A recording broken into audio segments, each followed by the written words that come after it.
Hello, I'm IBX Toycat, and a while back I made a video called How to Get Infinite Money, which was like a video talking about my betting strategy that sounds foolproof but actually isn't. And today I figured I'd actually talk about how to make infinite money. I guess you can't actually make infinite money unless you live forever, but how to make a lot of money in real ways, because a lot of people don't know, the basics of how you can do pretty well with finance, and I figured I'd explain that because I did a lot of research, and I'm going to stay within my bounds on what I actually know, it'll be fairly short, but it should teach you a lot by the end. You'll be like, wow, I'm going to go out and be a millionaire now, or something in like 20 years. So let's just go straight into it with how you can make money. So there are two ways to make money mainly. The first way is going out and performing a service for money. So regardless of what your job is or whatever, that's what you do. So if you're a doctor, you get paid X amount to do that. If you're a YouTuber, perhaps, you get paid to do that. Or if you're anything like that, you get paid to do whatever you're, doing. So even Robert Downey Jr. or someone like the best paid actors, they're getting paid 3 million, or like a footballer who gets paid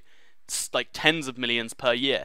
Even those people, they have to perform a service to get that money. If they don't perform the service, they don't get the money. The second way to make money is the easy way to make money, and it's also the way to make the most money for some reason, and it's where you can use your money to make your money, because the way the world economy is set up is you can trade money now for money in the future, because it's always expanding, and I'll go more into that in a second. And you might be thinking, well, there isn't really a way to do that right now, because the worldwide interest rates, there's something like, in the UK, it's like 0.5%, in the Europe, I think it's still at 0% maybe, and I think in America it's somewhere in the low single digits. So even a savings account right now, if you set one up, like the highest you could get is something like 1% in a lot of places. And if you get 1% interest on your savings, I currently have house savings, which is sad, I get 1% on. That's actually less than inflation, which averages like 2 to 3% worldwide. So yeah, if you get 1%, you actually lose 1% of your money if you have it in a savings account. So technically the best economic things to do, if you just have access to savings or spending, is to spend the money, which is kind of sad actually.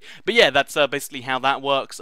You can't invest in a savings account. Lots of people use saving accounts as they're like, oh, you invest it for 20 years, you make a lot of money. That's not really how it works anymore. I think like 40 years ago it might have, but basically if you want to make money, the most simple way to turn money now into money in the future is to start a business. So I'm going to go through the layers on how you can make it safer and safer. If you start a business, you invest 10,000 of your money now, and you could turn that into millions, because once you have the business automated, everything just does its own thing, and the business makes money for you because you have 100% ownership of it. So you could go from 10,000 up to millions and billions even maybe, or you could go from 10,000 straight down to negative or zero and lose all the money. So that's the first easiest way to make money, but that's not what most people want to do. Like, that's a lot of effort involved too, and it's kind of like going out and earning your money for a little bit. So the second way to make money is to find someone with a business idea.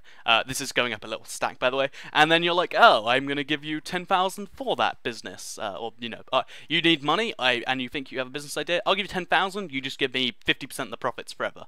And then that could turn into, again, zero, or it could turn into a little bit less, but there's no thought involved. That's probably the biggest return one, but it's not very safe. You can't invest your life savings in a business every few years, because it's probably not going to go well. So the third way is even more simpler. Once a successful business is already up and running, they sell shares, and then you can buy some of those shares. It could go down like 50%, the business tanks, or if they go up by like 100% every year if the business is doing well year over year. I think Apple was doing, like, I think they went up like over 100 times in the span of like 20 years. So, you can make a lot of money that way. But even then, there's a lot of risk going down. So how do you then avoid that kind of risk? Because all stocks all stocks have the risk going down to zero, right? The way to do that is you invest in a stock market. So instead of just I think they're called like 100 fund or something. So instead of investing in one specific share, which is kind of smart if you really know it's going to go up, but instead of investing in one share, you invest in the shares of the top 100, so they're called or in the 500, so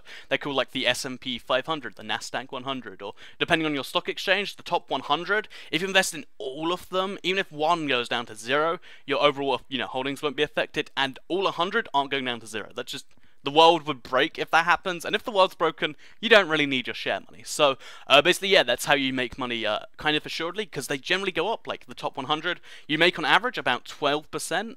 It varies from like 8% to 20% per year if you're in the top 100 companies. So if you can basically get it assured somewhere between like 8 and 12% every single year if you invest in the top 100. But there is still a chance that it goes down, and this is where you get even more, further back than that, because you still have to invest in the shares to do that. You have to sell them when it's good.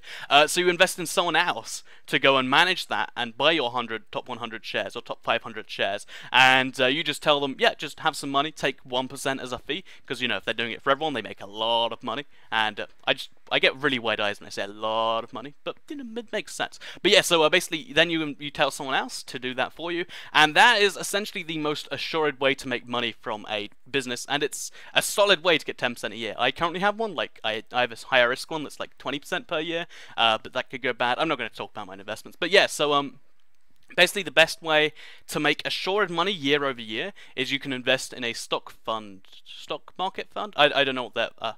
They got different names in every country, but I think they're called like the stock market top 100 funds or something. And basically, what they do is they just invest in stocks for you. They take 1% fee, or like sometimes it's even less.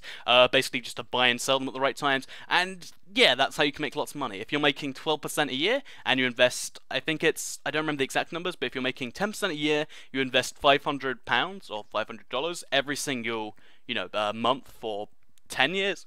I think in 20 years, you'll have something like $500,000 of your chosen currency. So, and then like in 30, you'd have like something ridiculous like 2 point something million. So yeah, if you want to get lots of money, invest lots of money slowly in like a decent stock market hedge fund, or if you want, just make a business. But I just figured I'd talk about that. That's how you can make money through stocks without being super risky. And yeah, hopefully I didn't ramble too much, and hopefully I didn't diverge any super personal information. So thank you for watching. That's how you make money on a stock market fund. Thank you for watching, and goodbye.